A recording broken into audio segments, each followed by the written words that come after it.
Vamos em frente. O governador de São Paulo, Tarcísio de Freitas, vetou um projeto de lei que iria reduzir a alíquota do imposto sobre heranças e doação de bens ou direitos. O projeto tiraria cerca de 4 bilhões de reais dos cofres do Estado. Ele foi aprovado no ano passado na Assembleia Legislativa e é de autoria de um deputado do PL, Frederico Dávila, aliado de Tarcísio.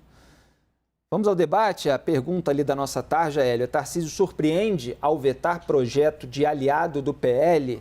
A gente tem comentado aqui cada decisão do Tarcísio. Ontem a Raquel estava falando que ele se equilibra entre algumas decisões técnicas e alguns agrados ao bolsonarismo. E agora você tem uma decisão diferente, né, de vetar um projeto de um aliado do PL. Pois é, eu acho esquisito, sinceramente. Eu vejo o Tarcísio como reagindo muito a críticas, tá? E isso tá levando ele um pouco mais para o centro, saindo um pouco da direita. Esse é um imposto que foi votado pela Assembleia, que representa cerca de 1% do orçamento de São Paulo, um orçamento que teve superávit no ano passado, que foi passado com 33 bilhões em caixa. Então, você fazer um veto a uma decisão da Assembleia tem um custo e demonstra que o Tarcísio está realmente indo por um caminho diferente. Isso, minha leitura, tá, Felipe? Isso é especulativo. Em geral, as secretarias de Fazenda são muito dogmáticas quanto a esse tipo de coisa. Não quer abrir mão de receita, né? Mesmo que tenha superávit, mesmo que tenha muito caixa, não quer abrir mão de receita. E houve, então, uma pressão política, na minha opinião, do pessoal da Receita. Então, isso, infelizmente, me parece negativo para o Tarcísio e o separa um pouco do público dele. Você então, acha esse projeto bom que ele vetou, é isso? Eu acho que o projeto é positivo porque reduz impostos, isso atrairia capital para São Paulo, não há melhor dúvida. Isso seria benéfico para São Paulo, seria benéfico, obviamente, para quem pagaria um imposto menor, né, do que é hoje. Então, tudo isso eu acho excelente para a sociedade e para São Paulo, mas ele optou por ceder a uma pressão, na minha opinião. Raquel, por que o Tarcísio fez isso? Você sabe? O que ele argumenta na mensagem enviada à Lespe para justificar o veto é que o projeto não previa formas de compensar a queda na arrecadação. Isso aí é responsabilidade fiscal básica. Se você tem um projeto que vai tirar a arrecadação e você não quer provocar um desbalanceamento nas contas públicas, você tem que ter formas de compensação. Isso é a lei de responsabilidade fiscal. Me estranha que a Assembleia aprove esse tipo de projeto no apagar das luzes. Isso veio no finalzinho da legislatura passada. O Felipe Salto, que até esteve aqui com a gente, era o secretário da Fazenda do Tarcísio, classificou isso como uma bomba fiscal. E aí colocam essa pecha no Tarcísio de estar indo contra um aliado, está indo contra a sua herança liberal, mas na verdade ele está agindo com coerência, certo?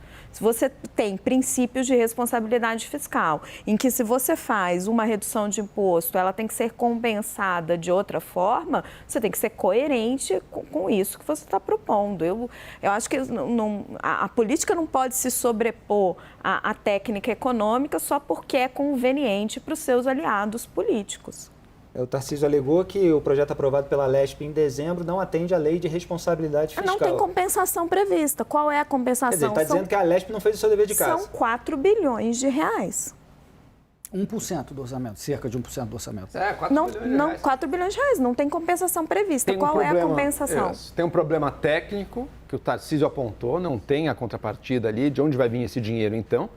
E tem um problema de concepção também, né? Não sei se isso passou pela cabeça do Tarcísio aí, mas a gente está vivendo um momento no Brasil em que está todo mundo vendo a questão fiscal brasileira, vendo como o recurso não está sobrando, está faltando. E quando você escolhe um projeto que vai significar um custo de recursos ao Estado, no caso ao poder estadual, você vai abater impostos. Não é nem dos mais pobres, não é nem o imposto da comida de quem está passando necessidade, mas é o imposto sobre herança. Não é prioridade, né, gente? No projeto, só para registrar bem, enfatizar, ele previa a redução de 4% para 1% do imposto sobre herança. Samanta, quer complementar? Não, eu concordo. Eu acho que não me surpreende essa decisão do Tarcísio, é uma decisão técnica. A lei de responsabilidade fiscal, ela tem que ser cumprida e a gente está falando de uma renúncia, que se ele está diminuindo a alíquota, o Estado vai deixar de arrecadar. Então, tinha que haver a previsão de onde vai tirar esse orçamento. Se a gente está no momento em que a gente tem que apertar os cintos, muito natural que ele vete esse projeto, porque a gente não pode renunciar a esse tipo de arrecadação. Então, como um gestor e como um órgão, ele agiu como um gestor, ele fez uma análise técnica e é isso que a gente espera de um governador. Lênio, quer complementar? Claro. Não só com relação a esse projeto, isso é uma questão bem do Brasil todo, que é a falta de prognose, né? Existe uma coisa, em alguns países, a própria falta de prognose torna determinadas leis inconstitucionais. Quando você tem uma lei que aumenta impostos ou diminui impostos, tem que ter uma prognose para saber se isto vai fazer bem para as pessoas. É como aumentar a pena. Se amanhã você aumentar a pena do furto, dobrá-la, sem uma prognose, você tem que mostrar para a população por que isso vai fazer bem para a população. A gente chama de prognose. No Brasil, a gente não lida com essa questão. Por exemplo, na Alemanha, a prognose é uma coisa muito importante para se saber sobre a viabilidade de uma lei.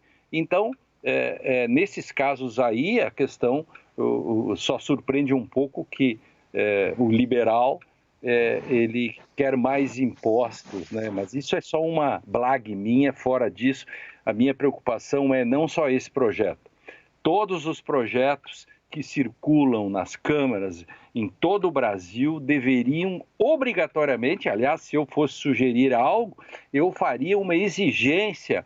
Um projeto somente será constitucional se ele trouxer a prognose. E o que é prognose? Aí explicaria o que é prognose. Isso melhoraria em muito o nível das leis no Brasil e facilitaria o julgamento, que às vezes é simplesmente opinativo ou político, do judiciário, que aí é chamado de ativista quando ele é chamado a intervir e que não há prognose e às vezes ele chuta e erra também. Então, esse é um problema que acho que nós temos que olhar o todo aí, né? Diga, Raquel. Não, só reforçar o ponto do Joel, o imposto sobre herança é um imposto para reduzir a desigualdade social. E os muito ricos no Brasil, eles criam toda a série de subterfúgios, eles levam esse dinheiro para fora, passam já em vidas, em offshore, para o herdeiro não pagar nenhum tipo de imposto. A taxa brasileira já é uma das menores do mundo. Ela é em média de 8%, em São Paulo já está em 4%. Então, assim, acho que a gente não pode criticar o governador por ter coerência e ser um liberal. Eu acho que é incoerente pelo seguinte, a isenção desse imposto é R$150 mil, mais ou menos. Qualquer pai de classe média, média baixa, que tem um imóvel, tenha 3 filhos, vai ter que pagar imposto. Porque qual o imóvel que vale menos que R$150 mil em São Paulo? Então ele pega sim a classe média. E a redução beneficiaria São Paulo por outro lado. Então a gente tem que pensar nos dois lados. Quer dizer, então não é só ricos. Vamos discutir reduções que impactem a base da pirâmide, então, porque impostos que o trabalhador paga, não só da herança. Exatamente. Se é para desonerar, vamos no mais pobre.